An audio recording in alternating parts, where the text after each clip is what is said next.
How to make character AI say your name. In today's video, I'm going to show you how to make the character AI say your name. So let's get started. First of all, open the character AI app, just like this.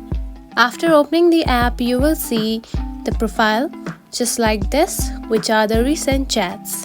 Now to make the character AI say your name, tap onto your profile icon right here at the top.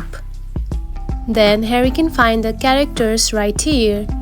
Now tap onto one of these characters and here you can find the settings option right here at the right. Now tap on it. Then scroll down and here you can find the option of greetings, just right here. Now to make the character AI say your name, tap on it. Then create a character where it says your name, just like this. Now you can see I have added my name right here. Now simply save it. Now tap on to save right here.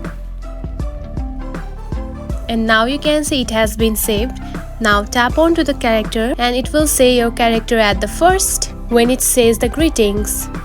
And that's it. This is how you can make the character AI say your name. Now do the same process for the other characters as well. If you found this video helpful, don't forget to like and subscribe for more tips. Thanks for watching.